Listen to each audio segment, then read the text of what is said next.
And welcome to another episode of El One y Only. My name is Kevin, your host.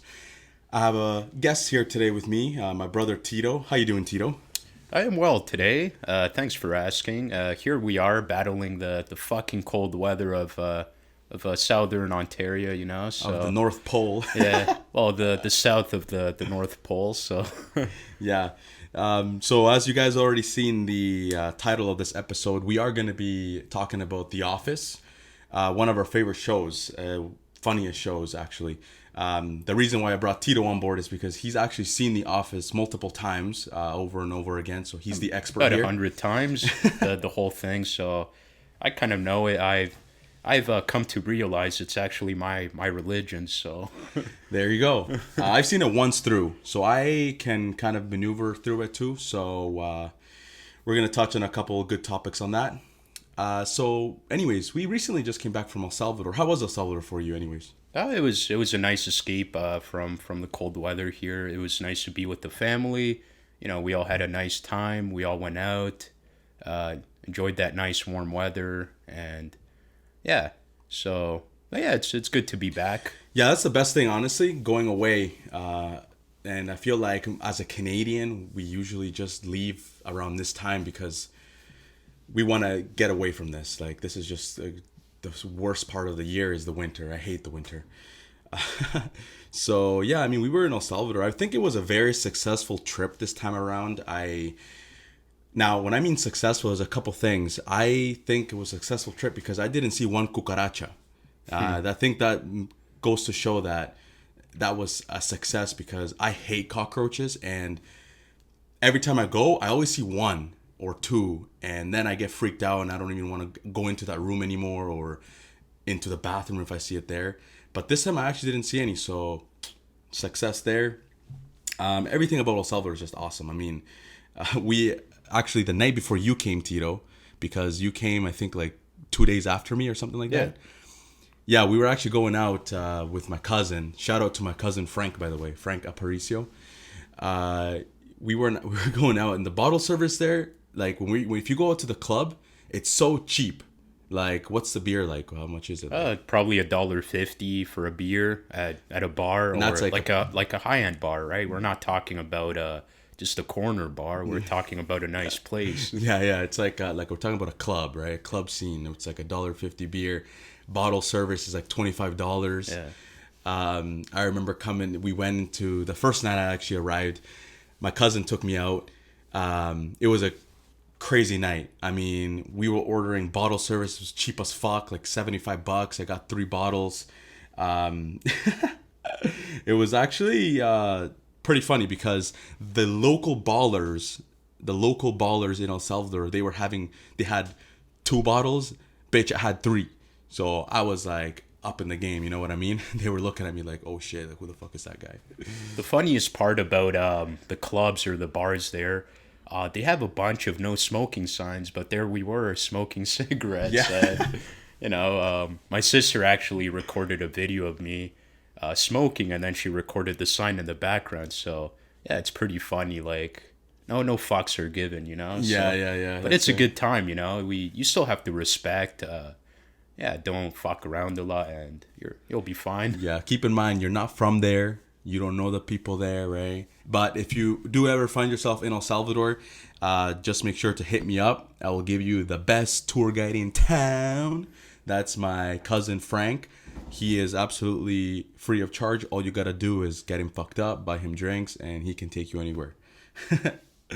Yeah, we actually have a group chat with him. Hey, it's called RN group chat.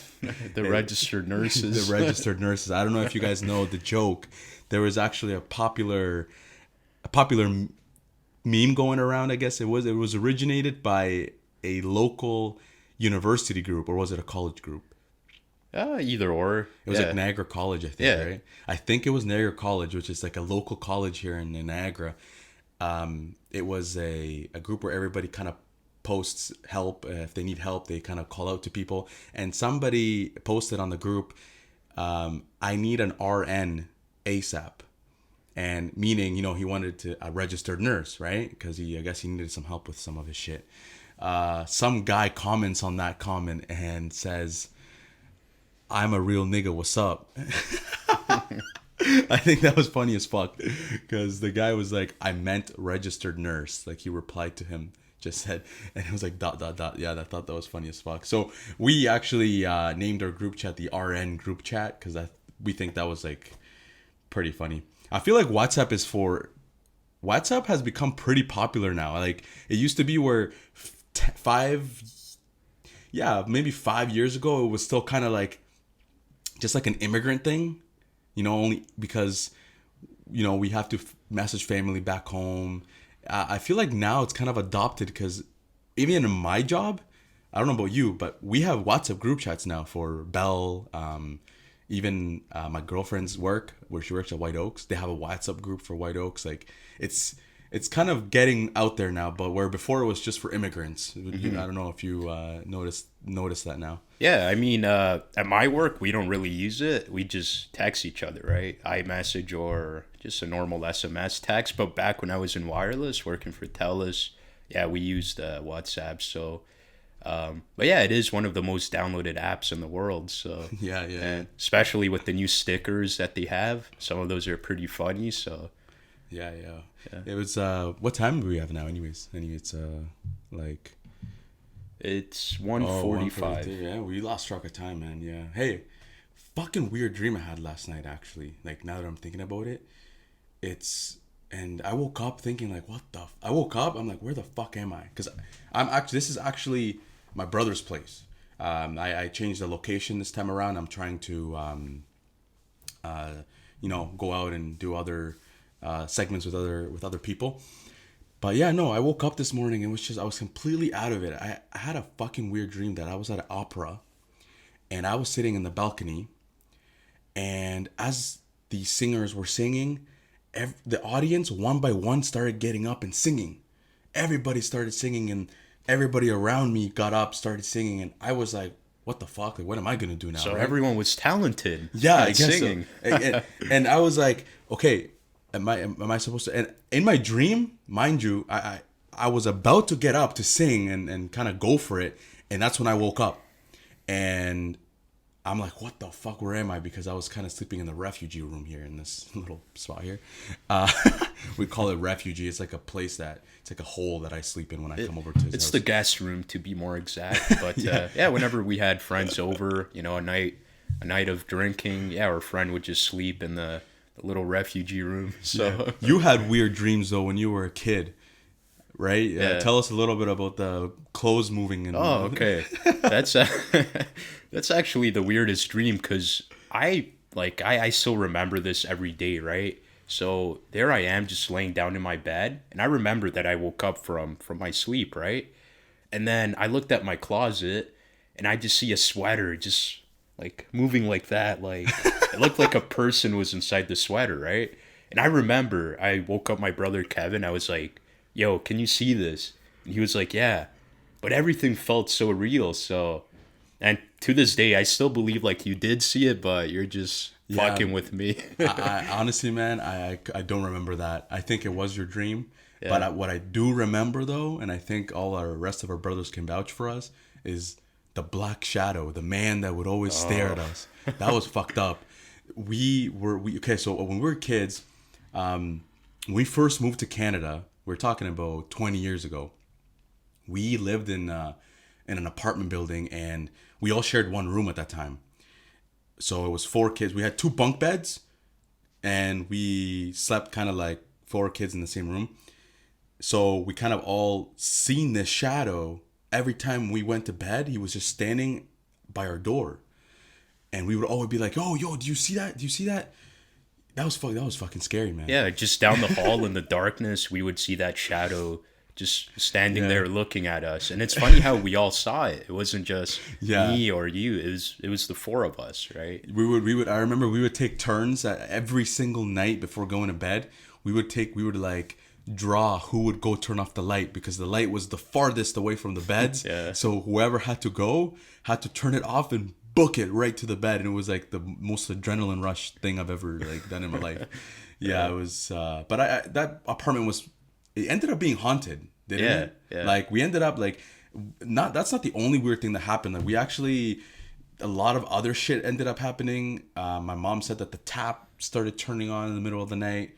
I don't know, but they ended up telling us that some old lady had passed there, and they never really told us that when we moved in. She lived on our floor, just a few doors down. So stuff like that, it can. Me personally, I don't really like the paranormal stuff, and I don't really believe in it, right? But there is some sort of supernatural presence that we can't explain, right? Yeah, so I agree with that.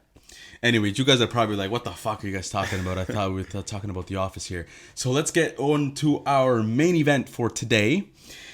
So, like I said, this is probably one of the funniest shows ever. Now, we are talking about the American version, of course, because we have to talk about Steve Carell. I know there is a British version. Yeah, it's not a bad it's not a bad version. I mean, it is the real one, you can say, right? But the humor is different. It's more, it's more dry humor, British dry humor. So yeah, I mean, getting into our main topic here. I guess the first thing we got to touch in is the one and only, the man himself, Dwight. Dwight Schrute. Or also known as Dwigged. Oh, man. Okay, so Schrute Farms. I want to say that I don't know what this man does. He is the biggest entrepreneur I've ever seen. He works sales full time, which is not easy, by the way. I've been doing sales for my whole life, and it gets pretty exhausting. He has his own bed and breakfast, right? Yeah, he runs his own farm. Runs his own farm. He has wedding catering. He has like maybe 4 or 5 businesses going at the same time. He also does karate. He's a senpai or senpai. It's like the assistant of the sensei. Oh yeah. He meditates for 3 hours every day. So I'm not sure where this guy gets all his time, to do everything. And then on some episodes in the middle of the night, he's crying, right? Because some things that happen. So he doesn't sleep, and he's still, yeah. This guy he's crazy. And his brother, right, Mose, that I think is one of the low key funniest characters because you don't see him every episode, but when he is in that episode, he's always doing something pretty funny, and I think it's just hilarious the way they introduce him. Because he doesn't speak. Right? No, he just does very basic, like nods, and he'll say yes or no, stuff like that, right? Or he'll just run away. We'll get onto some funny scenes. We'll get onto some funny scenes later on, but we're gonna talk about these characters. We have to agree with one thing though: Mose and his scarecrow is a better love story than Twilight. Most definitely. Oh yeah. Him and the scarecrow. That's hilarious. He takes care of that thing, right? Yeah, gives it a dress, Yeah, like he pretty much like treats it like his woman. Yeah. Hey, let's open up a conversation here. I want to actually ask you, what do you think of Michael Scott's personality, the man himself? Michael Scott, also known as Michael Scarn or Michael Klump, he is a man of many personalities, to be exact. Now, just Michael Scott, I think he's a very sincere, he's very sincere. He's nice, but he is very selfish. Now, I agree. When things don't go his way, he becomes, he acts like a child, right? But at the end of the day, he does care about all the, all the other characters in the show, right? The people that he has developed a relationship with. So, and also when he's very excited about something, he gets that done, right? So, and I think he's a great salesman and a great boss. He is a great salesman. He's a very people person, I believe, where he really gets really personal, even though at some points it can be very awkward for the other person, but he really tries to dig deep and get to bring out that inner person from the other person, and he actually communicates that way with people, which for some people can be kind of awkward, but he actually does it in a way where it's hilarious. He's a friend first and a boss second, as he says in the show, right? But sometimes, I mean, when you're a boss, you're a boss, right? You know that you You know, you might be friends with some of your staff, but you can't be a friend first sometimes, right? It depends. It's a place of work. So you can't. Michael Scott, he wants to be a friend first, and he says it in the show where he says that I'm a friend first and a boss second. And a lot of people lover third. and a lot of people can actually go against that because they think a boss shouldn't be too friendly because then employees take advantage and they don't listen to you, they don't take you seriously and all that. But I think the dynamic of the whole show, how he actually interacts with all of his staff, because he actually truly cares about every single one of his staff. Except for Toby, of course. Yeah, except for Toby. I don't think anybody likes Toby. Why does he hate Toby? Toby is... To be honest, even me, when I look at Toby, he has some sort of like resemblance. Michael, you can't do that. Michael. Yeah, like he's a party pooper, That's what he is. Like he's not for the boys. Yeah, he's not. He's always trying to be a sneaky bastard, trying to get girls just by being like a snake and stabbing people in the back. Yeah, and he also works for HR, right? Those people are, alongside Satan himself, they are the most evil on this world. So. In any place of employment. Yeah, I'm sorry if all of our listeners work in HR, but it's true. So. No, honestly, I love my HR person at my work. We have actually two, but they're really, really nice.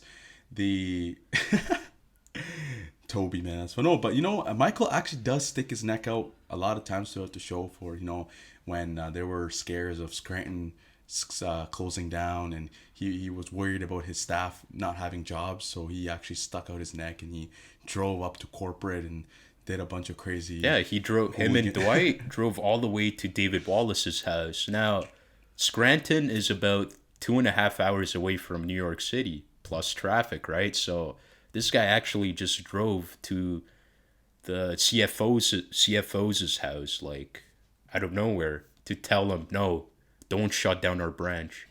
Like, not every boss would do that, A lot of bosses will just be like, oh, it is what it is. We're getting closed down. All right, goodbye. That's all. So, okay. Here, I have a question here for you now. Realistically speaking, like actually thinking about it, would you like Michael Scott as your boss, and why? Yeah. I mean, everyone in the show, you can kind of notice how bland they are, and they don't even laugh at him. But I think I would probably I feel like I would have the best job ever if Michael Scott was my boss. Yeah. Just all the crazy shit he does, all the jokes. I would be laughing every day. It's yeah. I mean, I think because you and I are so alike, we like that type of humor that he has.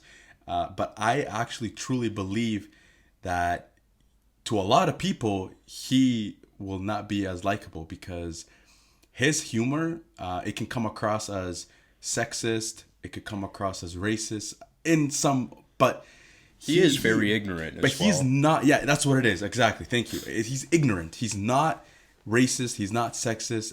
It can come across as that. That's what I said. But he's ignorant. Like, he doesn't know where the line is. He crosses the line too many times. But for me, that's fucking hilarious. Like, if he comes to me and he makes a joke about me and my Spanish people, I would just laugh with him. I wouldn't really care about it, where other people would take that seriously, right? But to answer that question myself, I personally would love him as my boss. And like I said, I know people that wouldn't. So I guess it really depends on the personality of the person. But that is Michael Scott pretty much, right? We also have to remember this. The Office aired in 2004, 2005-ish, right?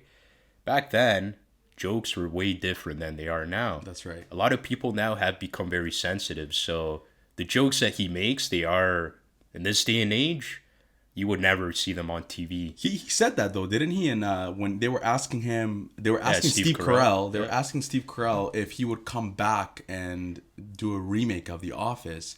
And what was his response? He said no, because people wouldn't be able to handle the jokes now. Yeah. And it is true.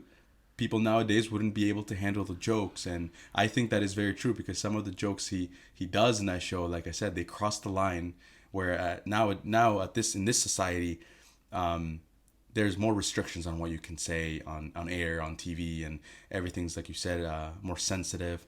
But hey, that's why I love the show. I mean, that's my type of humor, I think, and I think it's yours as well. So I wanted to talk a little bit on this guy, okay, Kevin Malone.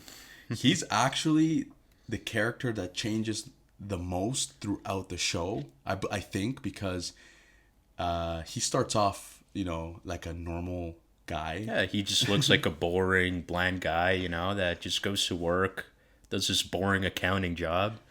But then, as the series progresses, he just becomes, like, he's mentally unstable. Like, Yeah. He is the definition of mentally retarded. Yeah, and it's like he knows it too. Yeah. I don't know, he throws hints out there that he knows how, dumb he's being, how stupid he's being, but it's like he doesn't care. But he's also smart.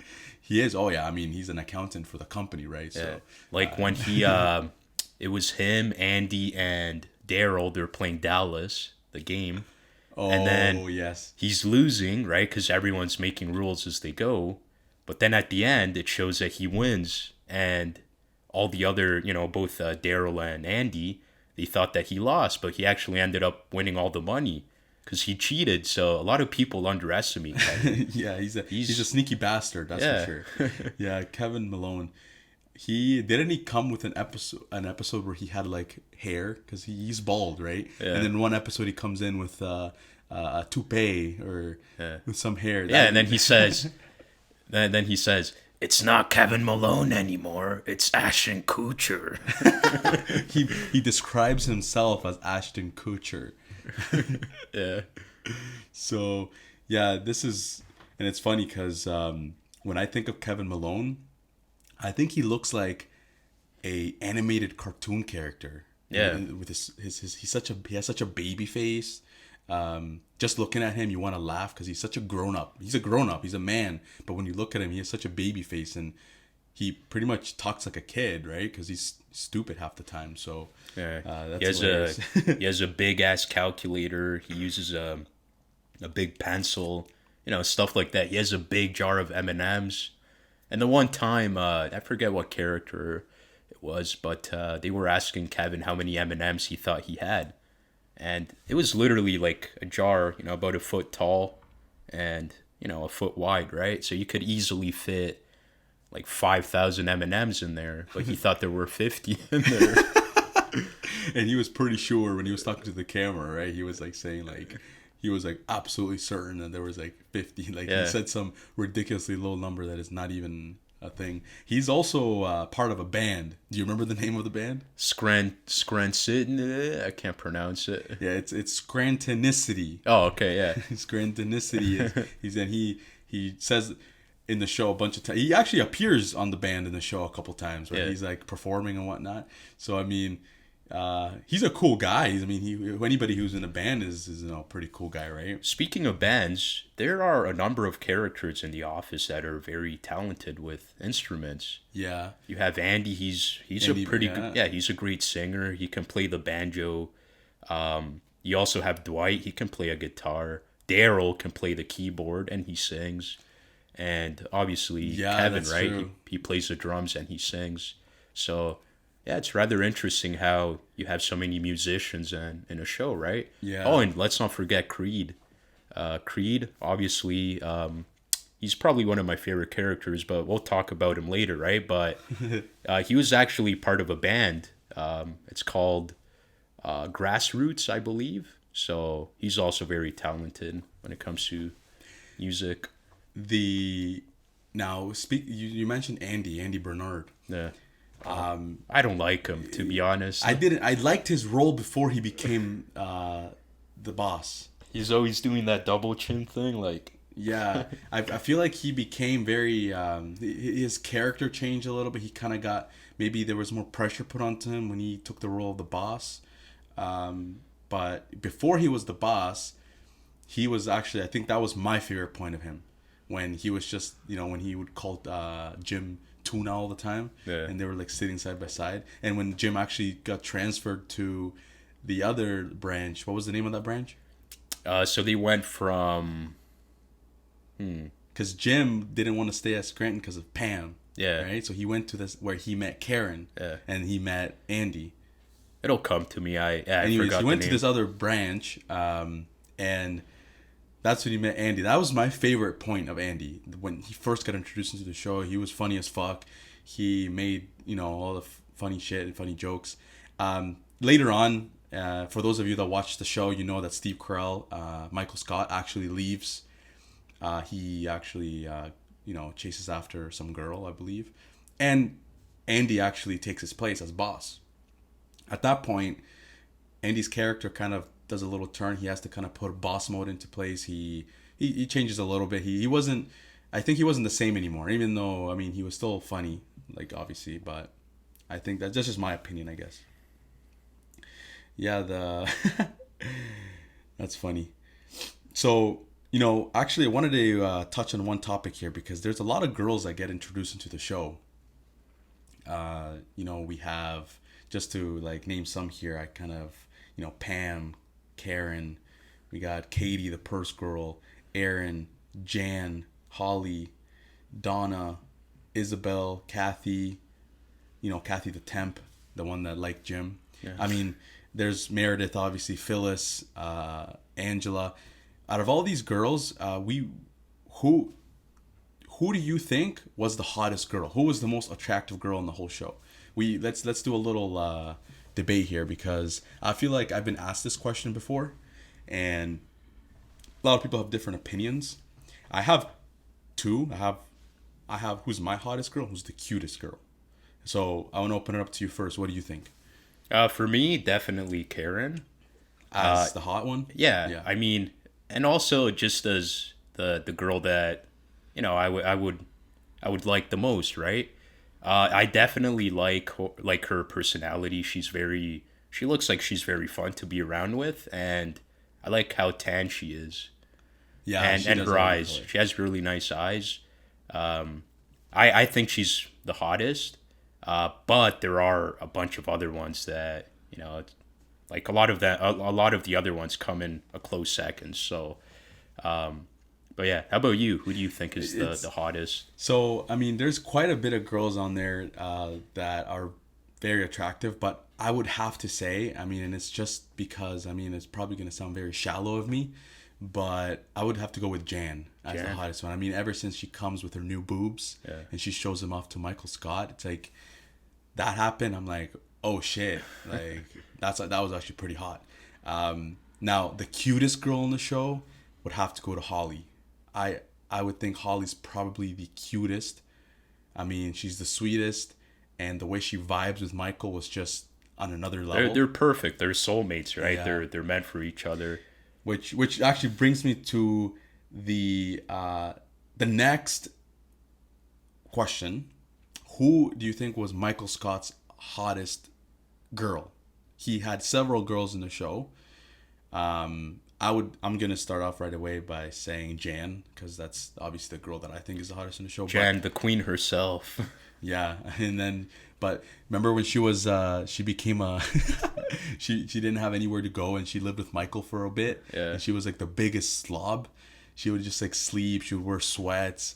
And then when Jim and Pam came over for dinner, she had anger issues, and she would like throw shit around the house. I love that episode, Dinner Party. It's the cringiest episode alongside Scott's Tots, but it's so cringy and it's so good to watch at the same time, right? Yeah. She makes candles and they smell like shit. Yeah.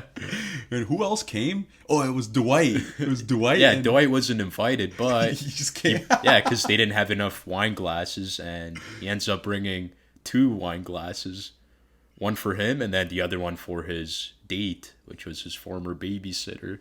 It's kind of messed up, but it's some old lady. That is hilarious. Yeah, so that answers that. Now, honorable mentions, actually, we were talking about doing something like this. We wanted to mention a couple things because even though these aren't the hottest girls in the show, but in certain points of the show, They have their moments. They have their moments. For example, you were mentioning Angela, right? And which episode was it? So in one of the Halloween episodes, when she dresses up as a nurse, she looks really hot. So Yeah, and I remember that. Yeah, Yeah. it was that was a good outfit for her. So props to the costume designer in that episode. they did a great job. Yeah, good job. Yeah, and the stripper Elizabeth. Also, I mean, not a big cast, but I think when she did her little show there, she was also pretty hot. So Yeah. a shout out to that. But leaving aside, talking about the hottest girls, I think I have to just mention that the horniest girl in the show, the one that is always turned on, is Phyllis. Oh yeah, most definitely. Yeah, she especially kind of like as the characters develop and you get into the later seasons, every single comment she makes, it's always very sexual. Her and what's the guy's her husband's name? Bob Vance Refrigeration. Yeah, Bob Vance Refrigeration, and that's how he introduced himself to everybody. Hello, Bob Vance, Vance Refrigerations. Hello, Bob Vance. But it was that was like his thing. But and it was so funny because in parts of the show they kind of like have sex like in the office somewhere, like like they go into like the Or they go on a double date with Jim and Pam on Oh, Valentine's Day, and they actually, they're all eating there, right? And then both of them, they're like, "Oh, excuse me, we're gonna go to the bathroom, right?" And then Jim and Pam are waiting there 30 minutes. They go check on them, and there they are banging in the bathroom. Like you can hear them, right, making sweet love. So, but yeah, they're also, they're goals. Yeah. Both of them, right? I mean, they love each other. So it's funny because Phyllis doesn't necessarily fall into that category, but she is literally probably the most turned on girl in that show. And yeah, like we just mentioned, right? She has her moments like that. There's also Kathy. She was very slutty and wanted Jim to do her, during the episode when they go to Florida. It's just him and her in a room, and she's literally like, she's being a hoe. So she's also pretty slutty. Oh man, yeah, I remember that. That was hilarious. And then Dwight saves Jim. I kind of low key wanted like something to happen, but obviously it was wrong for Jim. But talking about underrated characters in the show, who do you think that would go to? Definitely Creed. Yeah, I agree as well. He's the quietest guy, but every time he opens his mouth, it's a show.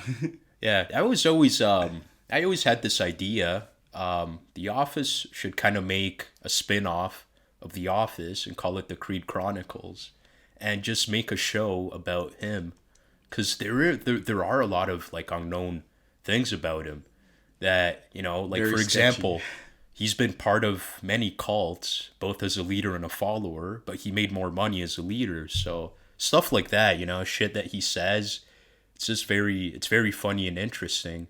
Or he once mentioned that the only person that has ever stolen from him was Creed Bratton, but he is Creed Bratton. So that means that nobody stole anything from him except himself. Or there is a theory that the Creed Bratton that we see isn't the real Creed Bratton. He killed the real Creed Bratton and he stole his identity.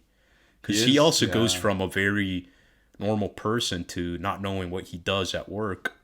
And he's always hiding shit. Yeah. When I remember the one episode when corporate comes and tries to bug their computers, he starts deleting shit because I don't know, God knows what he has on there, but it's definitely not legal. Yeah. But yeah, I mean he's a creepy dude, but in a funny way.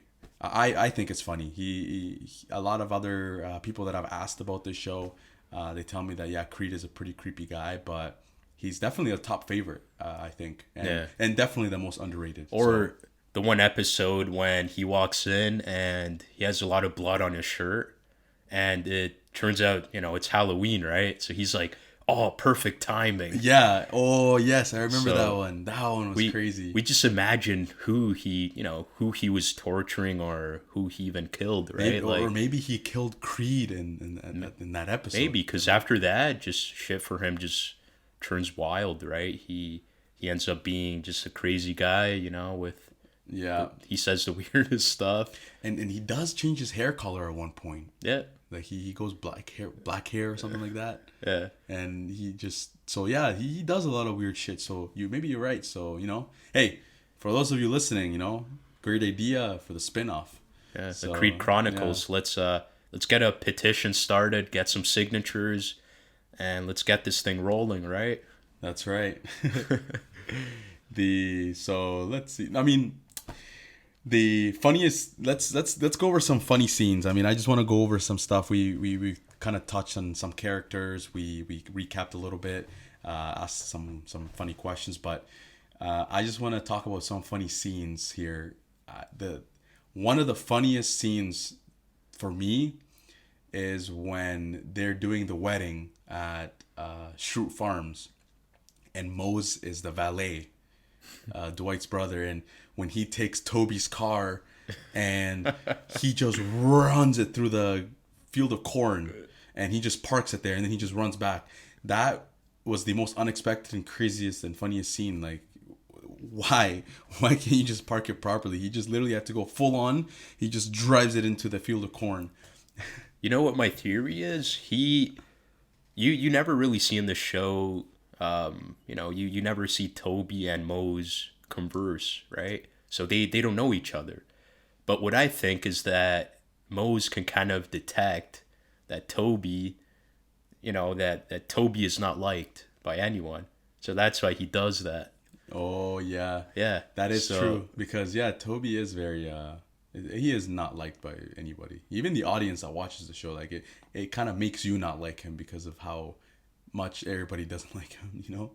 But it's still hilarious. It always makes me laugh as well. Just you mentioned to me this episode one time when Michael Scott was acting out two personas, and I want you to say it because that's also one of my funniest scenes. But you can say it better than me. When he was acting out when he was with the bandana when he was in Prison Mike, that was the name. Yeah, so tell us about that. Yeah, well, I can't really do the New York accent. It's a little tough for me. But yeah, the worst thing about prison were the Dementors, as he says. But yeah, Prison Mike is probably my favorite Michael Scott alter ego. I mean, he has a bunch of them, right? But that one is just hilarious. He gives a little bit of Harry Potter in there with the Dementors. Yeah. He takes it on a whole nother level. Yeah. Or he says to not drop the soap and stuff like that. The party planning committee. The party planning committee. That's also hilarious when Phyllis takes over and Angela gets mad. Yeah. Because that they have like a little cat fight rivalry going on there. Yeah. The improv scene, remember when Michael keeps taking the gun out at improv? Yeah. Funny story, actually. I was so in this scene, and the branch of Scranton is doing a little bit of improv, and Michael, every time he steps into the scene, he brings a gun out. And then he's told not to do that. He's told enough with the guns. And he says, okay, I promise I won't bring the gun out anymore. And then when he steps back into the improv scene, he brings the gun out again. And he always just starts shooting people. Like, I think that's hilarious. And I actually started doing improv. I believe I mentioned this in my last podcast where I started doing improvs. And on my first class, we went and we played the freeze game, which is pretty similar to the game they were playing in the show.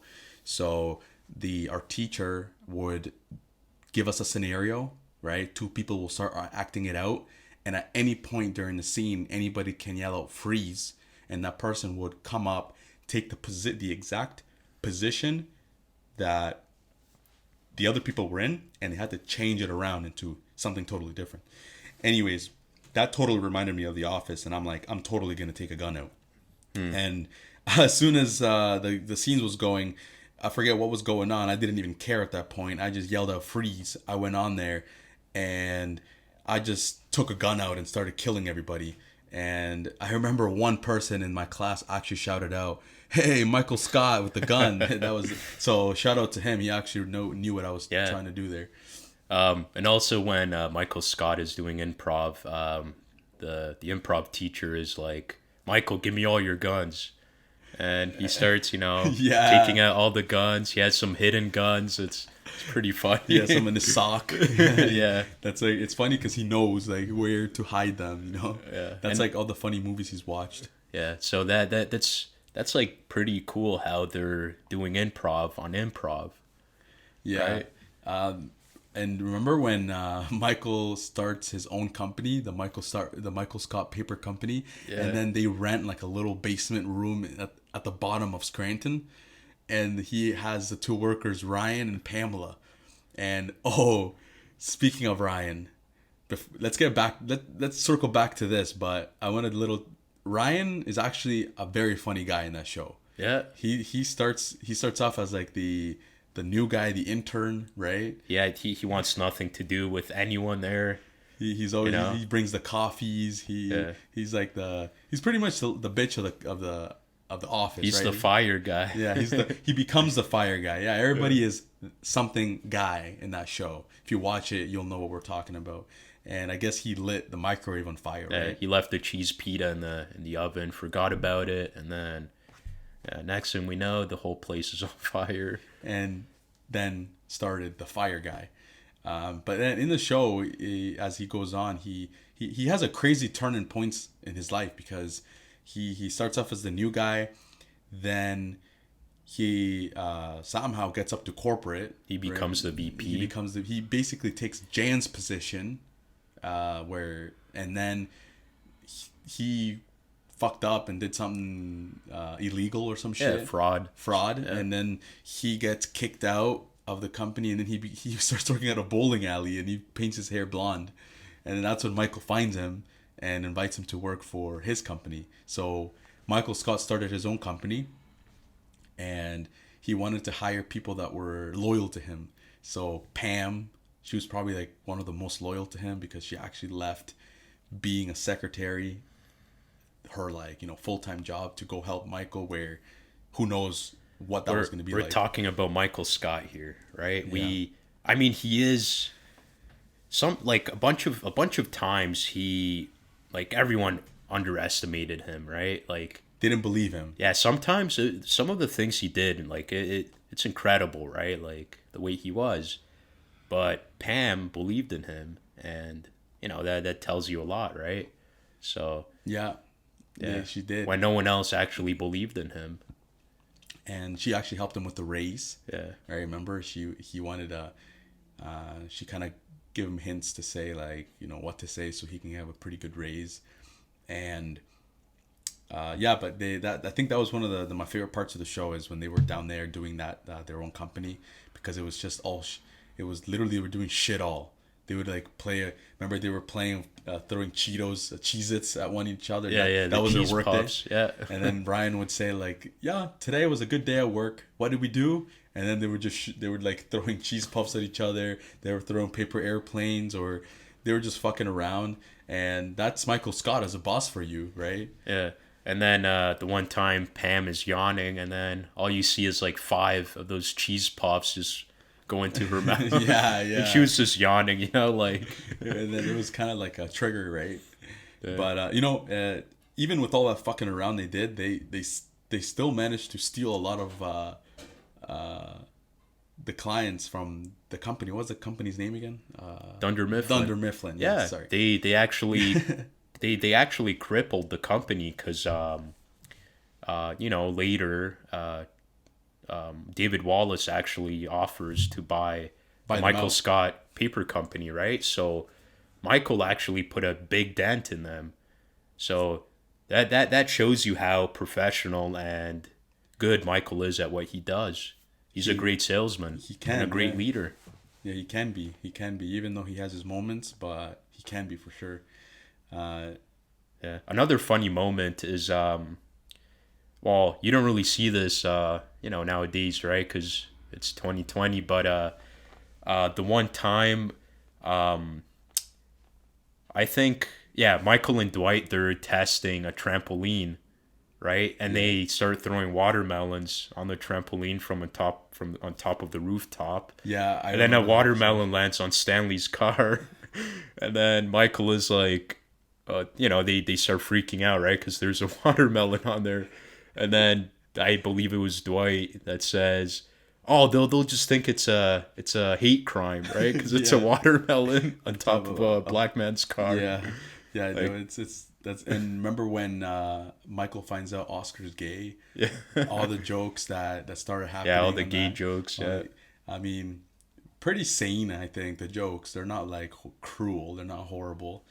Even though, like you said, nowadays you won't see jokes like those yeah, because that was back. We're talking about 2 decades ago now, right? So times were different.